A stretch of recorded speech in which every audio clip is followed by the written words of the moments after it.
Qu'est-ce qui se passe dans la vie d'un homme lorsque celui-ci trouve la bonne partenaire?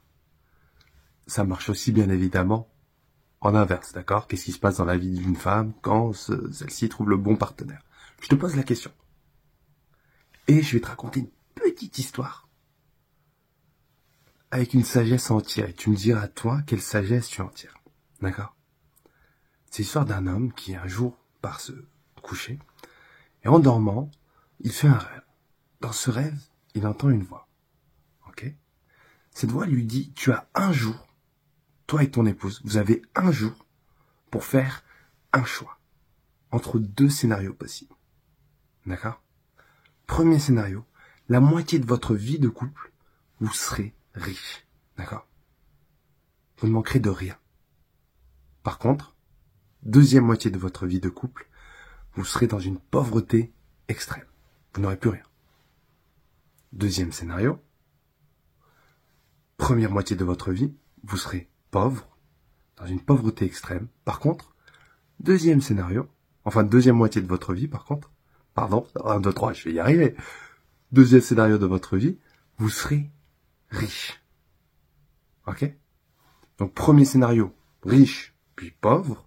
Deuxième scénario, pauvre, puis riche. L'homme se réveille le lendemain, il se retrouve avec son épouse à devoir faire ce choix.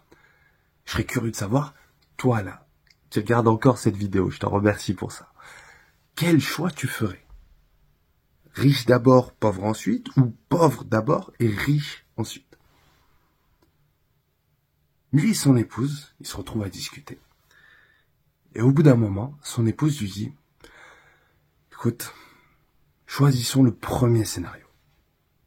Fais-moi confiance, s'il te plaît. Choisissons d'être riches d'abord et dans la difficulté par la suite.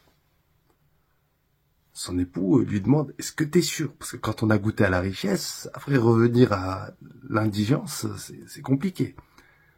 Elle lui dit, oui, s'il te plaît, fais-moi confiance. Ils choisissent donc le premier scénario. À ton avis, pourquoi? Je te laisse y réfléchir un peu. Pourquoi est-ce qu'ils ont choisi d'abord d'être dans la richesse et ensuite d'être dans la pauvreté? Je te donne la réponse.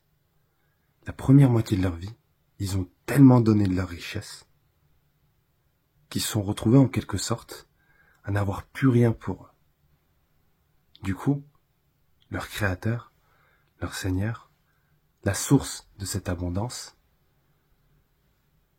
presque gêné entre guillemets par autant de générosité de leur part, presque gêné entre guillemets de voir qu'au final ils vivaient la première moitié de leur vie en ayant presque rien, a choisi pour leur deuxième moitié de vie de leur donner encore et encore à profusion. Je te laisse réfléchir à cette histoire, je te laisse méditer là-dessus et me dire pourquoi pas toi, quelle sagesse tu en tires. D'accord? Je te remercie pour ton écoute, ton attention et je te souhaite la plus belle de toutes les histoires d'amour.